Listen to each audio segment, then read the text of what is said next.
What's up, everybody? Welcome to SpeekyGeeky. As always, I am Mr. Geek-E, and today I have joining me a very special guest, Gilly Deltrez. Gilly is the incredibly talented writer and creator behind a variety of wonderful comic series such as The Deep Dark, Under the Flesh, and his newest series, which is probably my favorite, Galactic Rodents of Mayhem.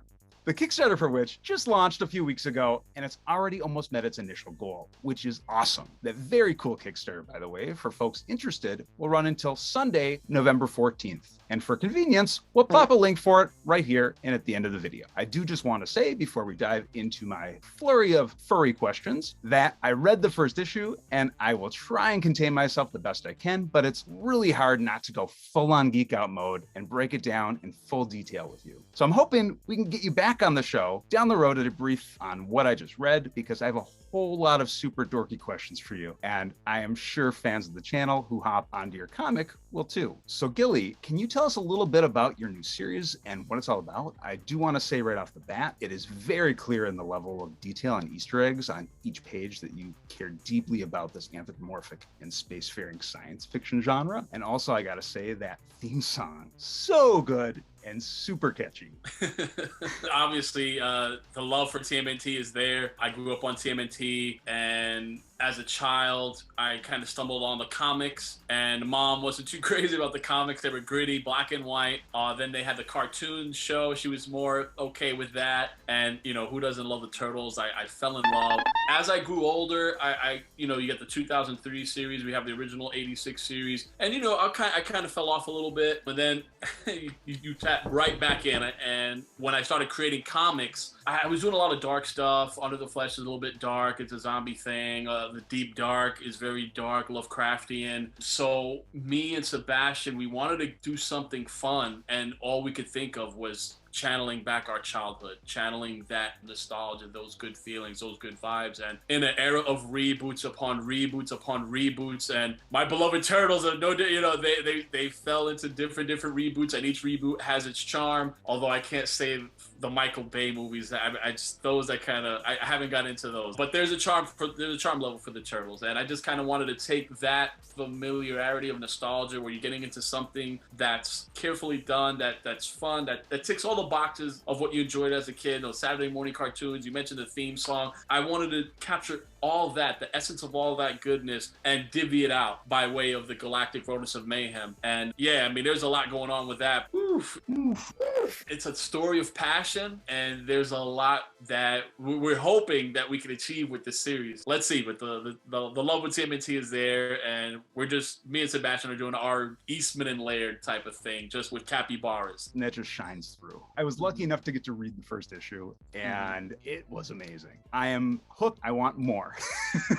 I've been promoting Grom in certain Facebook pages, and I have met a little resistance in posting in some turtle groups. It's just, I know the turtles are beloved, and when I come in there to share Grom, it's not to take anything away from the turtles at all. It's to say, hey guys, because you love the turtles, I'm like you, and I created a comic that wanted to channel that goodness, that energy, that vibe, and I just wanted to distill it out in a different way. So when I did share Grom on there, you saw it, you liked it, you backed the campaign, and you said you wanted me to have on your SpeekyGeeky channel. I'm like, wow, that sounds good. And that's when I sent you an exclusive look at the first issue, which was all black and white. So the comic is in black and white. It's going to be awesome in color. So guys, so the fact that he likes it, it makes my day, because it's made for you, okay? It's made for people of the same, cut from the same cloth, you know, that you grew up on Saturday morning cartoons, you grew up loving the Turtles, Sonic, video game culture, all that, sci-fi. You're going to love Galactic Rodents of Mayhem. I am kind of a all-inclusive Turtles, right? When I think back to so much of the history there, I think that we lose sight sometimes of the fact that there's been so many different crossovers and carryovers and homages to that thing that speaks so much to so many people. And it's had a long history, and it's garnered a lot of big fandom. So I think that it shines through incredibly well in your series here. Obviously, this is very much its own thing, and very much its own, like the opening pages alone, right? And the origin that you've laid laid out here, very, very cool and very, very different. So it just, it starts it out the gate that this is, you know, while the love for turtles is there, it's very much not the turtles. Right. And like You know. you said, it's important to establish your own unique identity. And even the turtles themselves, if you look at the origins, right, they borrowed inspiration from Frank Miller's Ronin. They borrowed inspiration, right, from Daredevil. Like when we look at the ooze, right, how Matt Murdock got his skills with some ooze. So hey, guess what? The ooze changed the turtles into anthropomorphic creatures. They borrowed a little bit from the 90s, X-Men. We borrow. Imitation is the most sincerest form of flattery. So of course I'm going to borrow from the TMNT because I grew up on that as a kid, loving, absolutely adoring. They even borrowed elements of Star Wars with Fugitoid, if you remember Fugitoid. Even Eastman and Laird have said that, you know, their inspiration was Jack Kirby. You know, you always borrow from somewhere, and with Grom, we borrowed heavily off of TMNT because we grew up in the 90s. We, you know, Cowboys of Moo Mesa, right? SWAT Cats, right? Biker Mice from Mars, Street Sharks. There was a lot of ripoffs, and even some of those ripoffs were done well, and they had their own little bit of uniqueness to them. But most of all, they get lumped in like, ah, they're just turtle ripoffs, right? I wanted to borrow from that and say, hey, we're not just a ripoff. It's okay to even think that because you'll feel the energy of where we're coming from. But again, we want to just create something new, but bring you in something familiar. Because again, a new comic is like a relationship. It's like a new TV show, right? Do I want to start this new show? Am I going to like the characters? Am I going to like this? It's like, it's taking part of your time. Like, do I want to invest in this? So it's like, oh gosh, Grom, Galactic Rodentos of Mayhem, another TMNT crap. Nah, I'm not. But if you take the time to just peek in and dabble in and take a couple steps into our universe, you're going to feel so comfortable. You're going to feel right at home. And they're going to be like, wow, these guys are different, but they bring me that familiarity that I love. They're like kind of like family, but they're not. But now they're becoming family because I'm getting more intertwined into their own story. And that familiarity, I think, really was evident. There was a comfortability there. There was a sense of almost allowing for some expectations and meeting those expectations and taking it somewhere completely different than what we're familiar with too, which is part of the fun. Yeah, when I created Grom, I wanted to create a comic that I thought would just be fun reading. I wanted to write something. I'm like, man, I want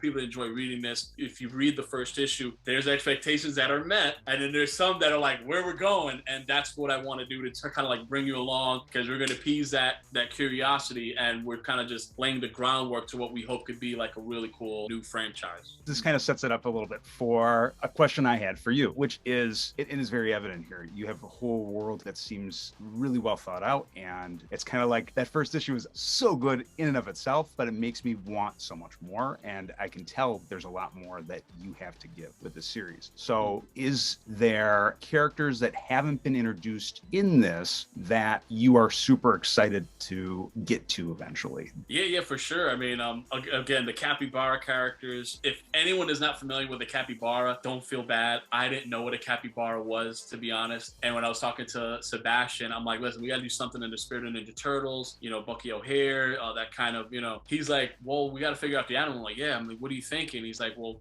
capybara. I'm like, a cappy what now? He's like, a capybara. I'm like, well, what's a capybara? This is how he told me. He just said, they're the most chill animal on the earth. He said they get along with all types of animals. I'm like, okay, that's cool. He said they're the biggest rodent in the world. Okay, they're the biggest rodent. Wow, bigger than dogs. I'm like, okay. But when he said they even get along with crocodiles, how does a big rat get along with a crocodile and not be seen as food? And I had to Google up some images. And if you see my Kickstarter campaign video, I share some facts about the capybara. And there's some shots of like a single capybara. It's almost like Lord of the Crocodiles. And they're just mingling with crocodiles, and just the crocodiles are like, they're cool with them. I get goosebumps just talking about that, because that's the energy, that's the fuel that I fell in love with Capybara instantly. The main characters of our Capybara trio, Bash, Ripple, and Mona Lisa, have a part of my heart. They have a reptile father. That's the little TMNT reference, right? You got the reptiles with the rodent dad. Now we got the rodents with a reptilian father figure, Gangon. He's a gunslinger. Just to let you guys know, I love anthropomorphic creatures. Sonic the Hedgehog, right? Bucky O'Hare, right? TMNT, right? I have a lot of nods. I have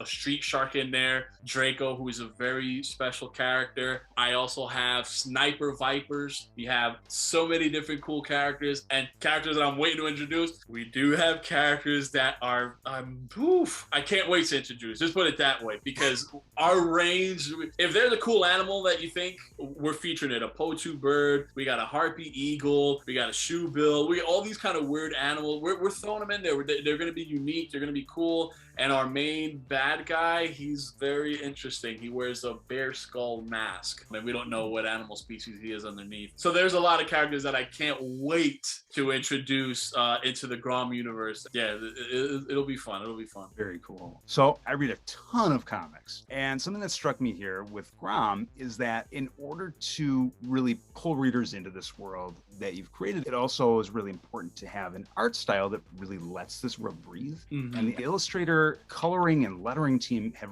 really gone above and beyond in that regard. Could you tell us how you linked up with your equally talented art team and a little bit about your process to finding the right team to bring this world to life? Yeah, certainly. Sebastian Navas, he's co-creator of Galactic Rodents of Mayhem. He's a great buddy of mine, but before we became buddies, we were business partners, right? We became, we didn't know each other, but we became business partners. How'd that work out? I scouted him on Facebook, to be honest. Boom Studios had an artist submission page where, they would just be like, hey, you want to submit us something? Here's our artist submission page and just submit your art. And I would go over there and I'm just scouting, looking for new artists to work with. And I came across his work and I checked out his Deviant art and, I sent them an email and we crowdfunded a horror comic together. It was called Lair. And I crowdfunded that on Kickstarter and also crowdfunded it on Indiegogo. And it was really dark, a paradimensional horror story. And it was a great story, but again, we wanted to move to something fun. So his art style on Lair kind of changed dramatically. Now, to think about my colorist, he was referred to by my letterer. I have a letterer that I work with, Davison Manes. He's out of Brazil. He does some of the greatest lettering I've seen in indie comics. And he referred our colorist, Thiago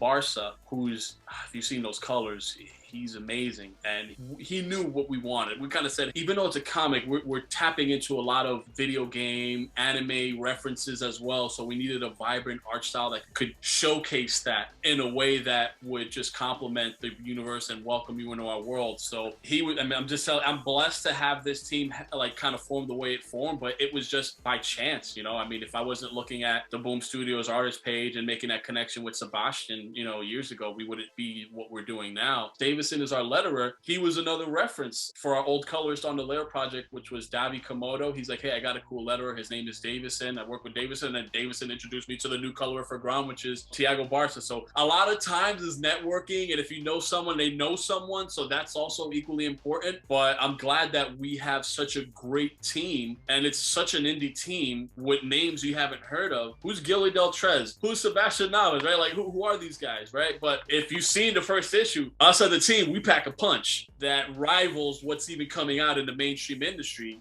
so we're showing the underground indie scene. It's alive. You just gotta, it's hard to find, and hopefully you can find us so you can see our book and see what we're doing. Yeah. How we all came together. That's the thing, is once you have those relationships fostered, you're like playing to each other's best strengths.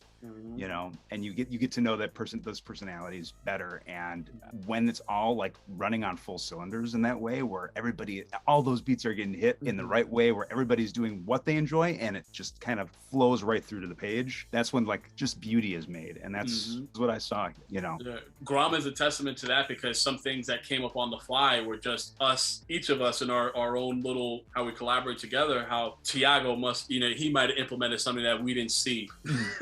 Just some detail, like we have like a prelude to Grom, and we did like a 3-page promo that we did, okay? And it's how they got their flagship Burning Rose ship, right? That's their main ship. Han Solo has the Millennium Falcon, Galactic Rodents of Mayhem have the Burning Rose. And he did, oh my gosh, it's a shot of the Burning Rose after they kind of hijack it, and it's shooting up to the sky, and like it's like a close-up shot, but you can see like little embers within the flames. It was just such little detail that you won't even see. Like, it's incredible. Like, everyone put their 100%, everyone added and just put a part of their heart and soul in that book. So you see that chemistry come alive on the page. Do you have an ending in mind for the series, or is this something that is like you have a whole lot of different beats you want to hit with it, and just kind of letting it breathe towards it being a kind of a sprawling thing? How do you see this long term with the series? Initially with Grom, I was able to crowdfund this on Indiegogo, and that was a big volume 1. We were able to crowdfund that. So my idea was a volume 1, a volume 2, a volume 3, case closed, move on to a different book, move on to a different story. In the production of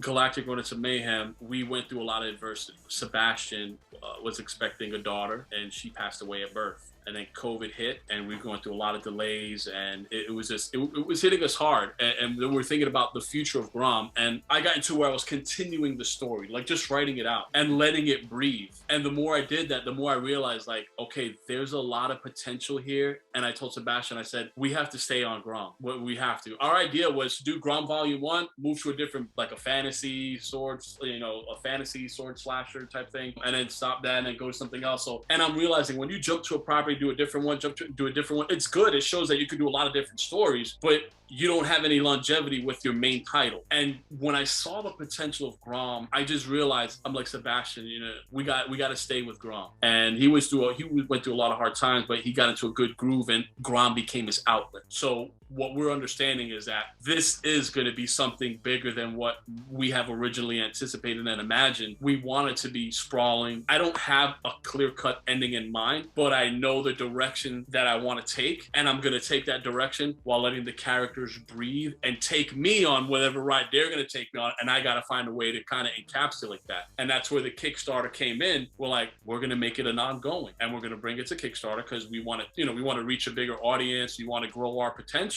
And I'm like, you know, we'll have a creator's cut, we'll have some bonus stuff, we'll have, I don't know if you ever remember comics back in the day, but they had a little editorial section at the end. Hey, I liked your issue. Hey, will we ever see this? Hey, what, you know, Donatello did this, or what this, you know, everyone's writing their own little, I'm like, well, why don't we do that with Grom in the creator's cut, and we could kind of like really engage with the community. Maybe someone has a good idea for a future anthropomorphic character. It's like a place, a hub where you hear everything, but then us and the team will kind of like let it flow, let it breathe, but see what we're getting from the community, see what people like, and kind of do it the right way. Because if you see like Star Wars, after Disney got it, they might have went in a direction. Some fans might not like this, some fans might not like that, and some visions get crossed, and it happens, you know, because you want to make, it's like, okay, we have a business here, we want to make the most out of it, right? And then you have fans that say, oh, we would have done this differently, we would have done this differently. Then you're listening to the fans, and now you're changing this. I'm like, you know what? Imagine you have a comic from the beginning that's so close with the fandom, that's growing, and that we just nurture that and we stay together with that. So Grom is going to be something that I would like to see go as big as it can, where we could have little spin-offs within this characters here, little spin-offs here, like just see where it goes. Yeah. So keep it ongoing. Very cool. That's awesome. And that versatility too with the genre hopping. The thing is with the spacefaring component to this is that it kind of opens it up a little bit there too, where, you know, it's like the sorcery or the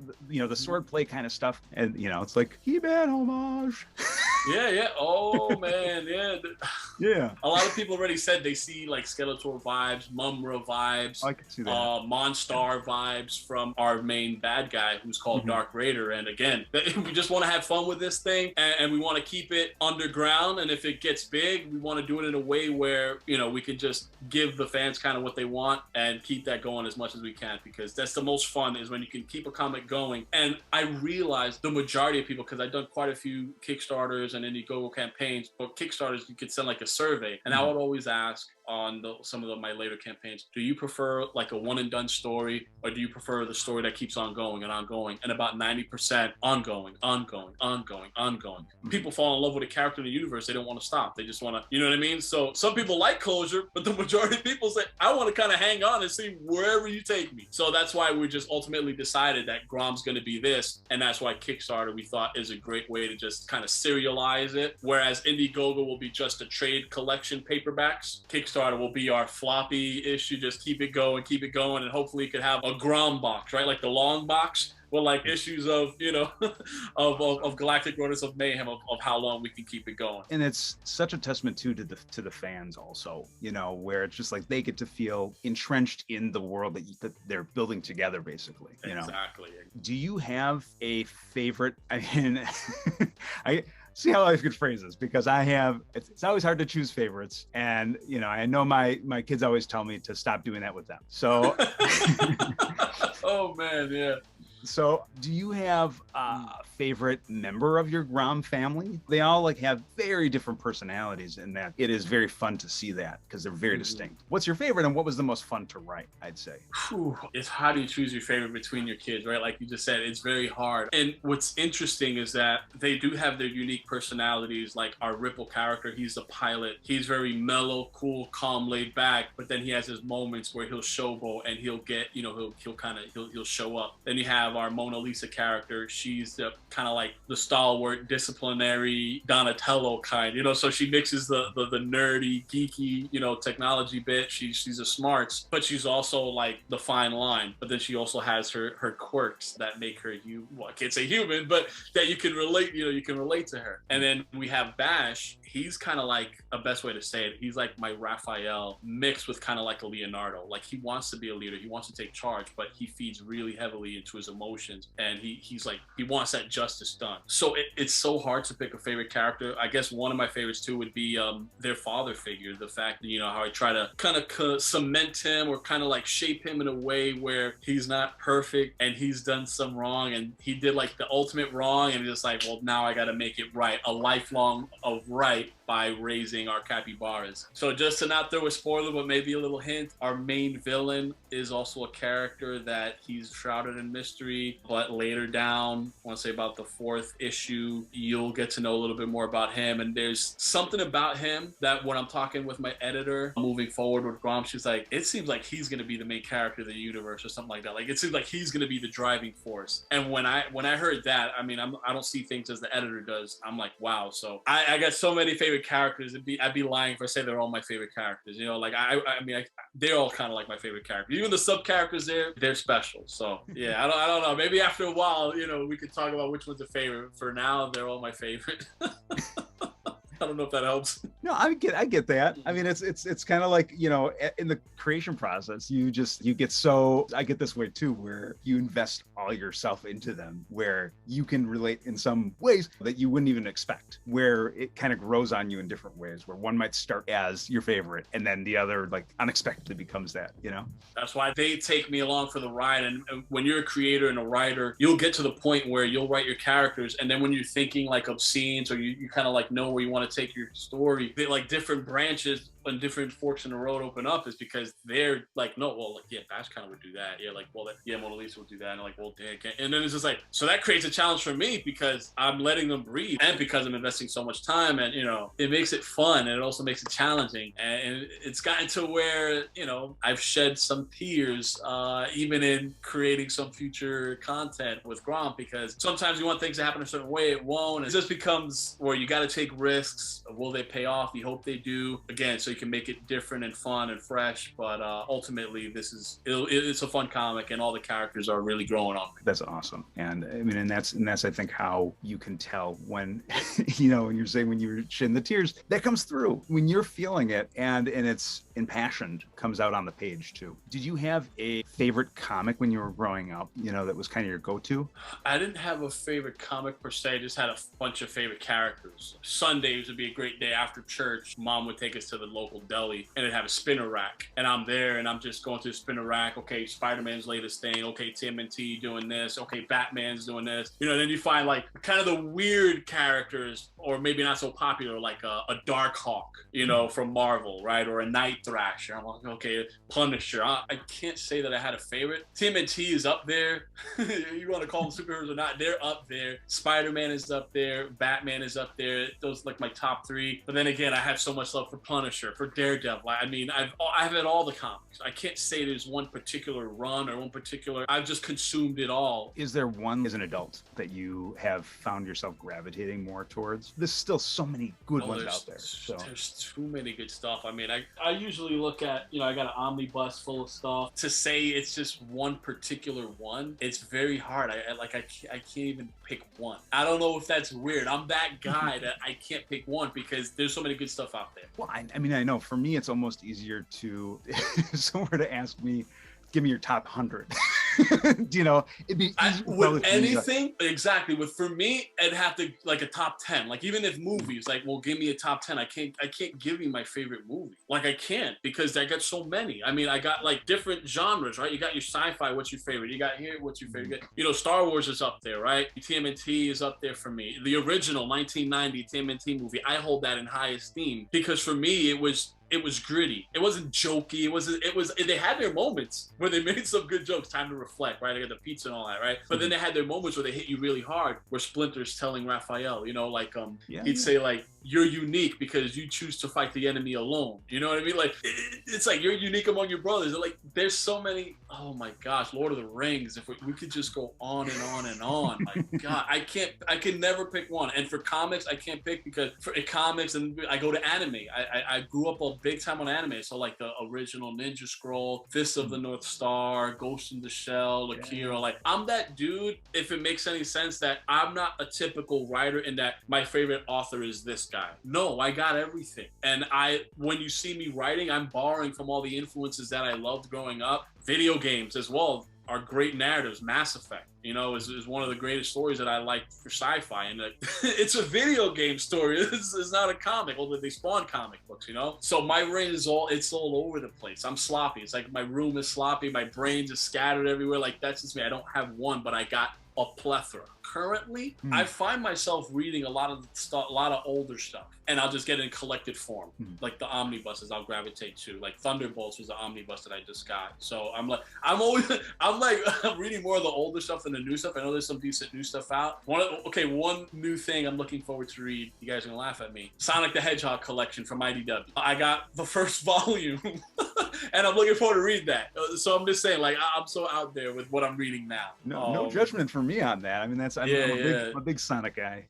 Yeah, so I mean, I'm all over the place. Dark Horse, Baltimore. There's a book, Baltimore. It's like kind of like Hellboy-ish with the Mike Mignola style art. I can't remember the artist's name, forgive me, but that I'm reading through that, and that's just incredible. So you mentioned video games, you mentioned the movies. What are some other nerdy passions that have really driven and seeped its way into your stories that you've kind of gravitated towards? Action figure collecting. I mean, sometimes when I create some of my stuff in Grom, I'm picturing how would this be in action figure form. Again, it might be silly. I love action figure collecting. I go through phases. It'll hurt your wallet if you kind of get too big into that. Films, I'm a more visual guy than anything, so a lot of what I'm watching kind of seeps in. Joe Hill is one of the, as far as like traditional writing, he's a writer that I really like. I don't know if you're familiar with him. Sure. His book, he has a great comic. One of the best comics I've read is Lock and Key, and now it has a show on Netflix. So I'm all over the place. My inspirations are from everywhere, even sports, believe it or not. I mean, sometimes real stories, you know, there's stuff that happens in sports behind the scenes where that might, and I'll just, everything, just I absorb, and when I put it out there, I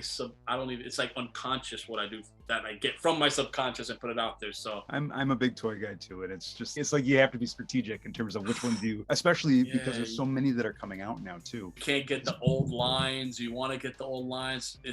I got 2 figures the other day that my wife wasn't crazy about. I'm like, hon, I got to do this. They were Resident Evil figures, Resident Evil action figures from when the original Resident Evil came out. I think it was Toy Biz or something like that. And I remember GameStop would be called EB Games. I just remember them being available, and it's like, you know, at the time, maybe I was just like, I don't know, 18 or 17. I don't know if like at that moment collecting toys, like I always thought it was cool, but I don't want to go in the store and buy it because I don't want anyone thinking I'm an old guy. I don't look it. But so I recently got Jill Valentine, who's one of my favorite characters. She's so cool. And then the Tyrant, you know, figure. I'm like, I'll be okay with these 2. I got them for less than $100. I'm like, for both, I'm like, okay, this is it. I would love to have the whole set with Chris Redfield. And I just can't, you know, like you said, you got to cherry pick, you know, Star Wars Black Series. I got my Darth Revan. Oh my God, Knights of the Old Republic is a game that just, oh my gosh, was that such an amazing piece of storytelling in the history of storytelling. And that's a good thing about video games. It channels everything. You play the character, and that Star Wars story is way ahead of its time, and it still holds up now. When it comes to action figures, it's just like, one day I'd hope to be able to afford every toy from that line, you know, and then everyone from that line, but now you just gotta pick and choose, and that's it, you know.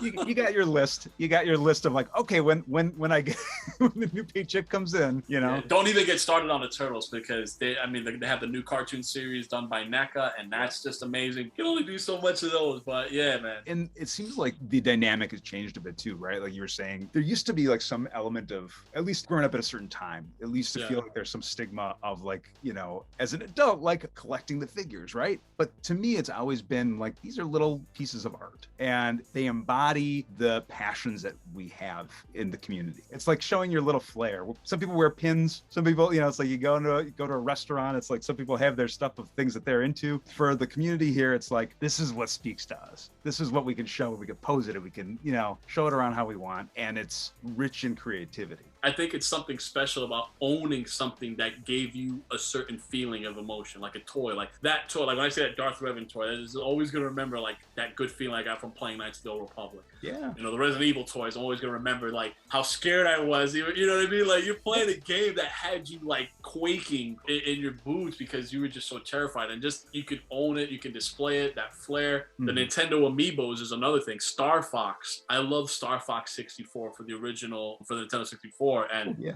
they never had big Star Fox figures, but they have the Amiibo. So I got the Star Fox Amiibo, you know, the Star Wolf Amiibo, and I'm good. I'm good. Whatever you, like you said, your flair, you display it, and it's like I said, I don't have a big shelf, but I got a wall in a corner wall where I, you know, Spider-Man figures, Batman, Ninja Turtle, got everything up on there, and that's my little piece. You know, and I see that, it is just like, it just does something for you. So that's action figure collecting for you. It's your happy place. Exactly. The wifey is not her happy place, but I'm like, honey, come on. What brought you on this journey? Everyone's got their own thing that brings them into writing, and there's so many different things you can write for, right? But comics is its own thing, and it's like there's a certain love for the way of storytelling with comics that it's fun for me to talk with others about what got them to that place, because usually there's, you know, it's more than just like, well, this happened and then this. There's usually like there's like an inciting incident there, right? There's a journey to this. What was your journey? What was your lead up to getting to this place? I mean, as a kid, I never thought I could be a comic book writer and be hired as a comic book writer. I just never thought that. And at least in my culture growing up, if you say, hey, I want to be a comic book writer, what? You roll up your sleeves, you better do some hard work. You're a comic book writer, what is that? Although they don't realize they're watching soap operas on TV and they're watching movies, like, you know, there's someone that writes that stuff. I didn't know that then. As I grew up, I started realizing, because I'm a visual guy, I like watching a lot of movies as well, and I always wanted to break into filmmaking, and I just realized how incredibly hard it is. But I've always had imagination. I've always, as little as I was, I've always been a ham. I'd always liked, you know, to be the center of attention in some parts. Now I'm a little introverted, but also extroverted. I don't know if it's because I got old and grumpy, but I'm like more lone wolf. Only let a few people into my circle. But I wrote a lot of screenplays, and I wanted to break into, you know, the film game, and I just never thought, dude, you can write comics. I just never did. It just, the light bulb went off for me when I would just write a couple scripts, nothing would happen. I just keep on writing. And I'm like, I think I'm going about this the wrong way. I'm like, I want people to know that I do good stories. I write a screenplay, I send it into a competition, all they see is black and white paper. And then at that time, I started jumping back into comics, and I started reading Robert Kirkman's The Walking Dead because I love zombies. And his idea was, well, it's a zombie story that never ends. I'm like, well, okay. And I'm reading the comic, and I was enjoying it mostly. But then I started reading, and I'm like, okay, some parts are getting stagnant. I'm like, I would do this differently. I would do that differently. And then I'm like, something's there. You know what I mean? And I'm like, I think I realized I got to just make my own comic books. And I realized this like in my mid-20s. I wish I would have realized this when I was 12, because I would have started a lot earlier and I'd have been way ahead of where I am now. But things happen for a reason. And the thing about comic books is it's artwork. It's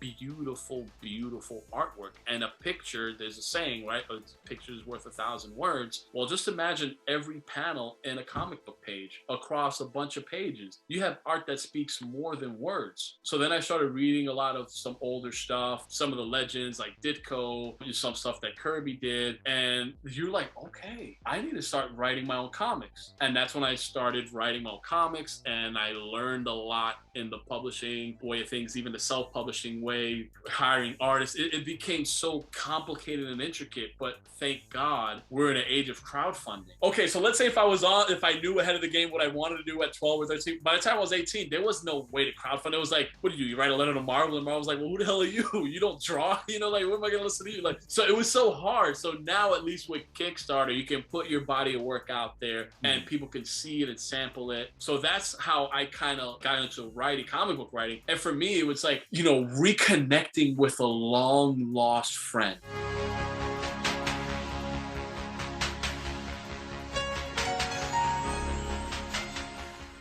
There's this joy that you had. I'm like, hold up, I remember you, friend. And like, you meet up now, and like, you hug them, you don't want to let go, and you're like, we're gonna make comic books now, because I'm tired of the thousands of reboots. I'm tired of the lack of originality. I'm tired of, you know, I'll watch a movie and I'm like, I can write a better ending than that. And I get it, I don't want to knock on anyone's work, but I'm just saying, I know I can do some good stuff, and I can bring my own skill set to the table as a creative writer. And that's what I'm doing now. And Grom is, it it is the best work that I've ever done. And I don't want to stop doing it. And I just want to keep on with the momentum and, you know, keep on going because it's a love letter to my childhood. Yeah, it comes off as a love letter. We're all better off having you be as passionate about this project as you are. I mean, this is a wonderful new series and it's a very fun read. I want to give you two an opportunity if you have anything else you'd like to tell anyone listening right now about the Kickstarter that's out there right now. It goes until, it was November 14th, is that correct? Yeah. But if I have anything to say, it would just be that I'm like you. I love comics. I love reading comics. I love video games. I love watching movies. I love the Turtles. And what I want to do is just be able to create my story and keep on giving out the goodness that I got as a kid. I want to give that. And if I can give inspiration through a story, if I can give hope through a story, then I want to keep on doing that. Grom, Galactic Rodents of Mayhem, it's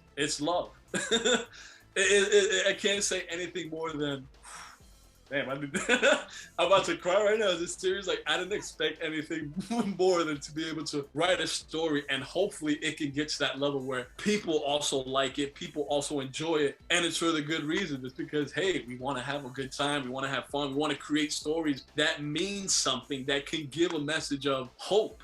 Right? I mean, if you look at even the Turtles, right? Like, they'll have, like, and some of their little filler episodes or whatever, like, there's always a message of hope in anything. Like, in one of the 2003 series, you have Raphael where he comes across this money and he gives it to a lady so she could keep her apartment. You know what I mean? Like, it's stuff like that. Like, you know, or they stop this burglary so the toys that they were being stolen on Christmas could go to the orphanage. You know what I mean? Like, that's what I want to do with myself. I want Grom to be a symbol of hope in its large overarching framework, but there'll be nuggets of goodness in there. And that's all I want, is just to be able to give that out and divvy that out to the people who support my work, because it's a labor of love for me and Sebastian. When you read Grom, if you guys back it and you read it, his heart and soul is in that book. Like, as I said, he lost his daughter at birth and Grom became an outlet, and you have a piece of his heart and soul in that book. You have a piece of my heart and soul in that book, and as you guys invest, you'll have your piece of heart and soul in that book, because we invested in something good. And that's all I want to do, is just keep Grom going as long as I can and see where it goes as a franchise in this world where you already have so many dominant franchises. Could we have room for something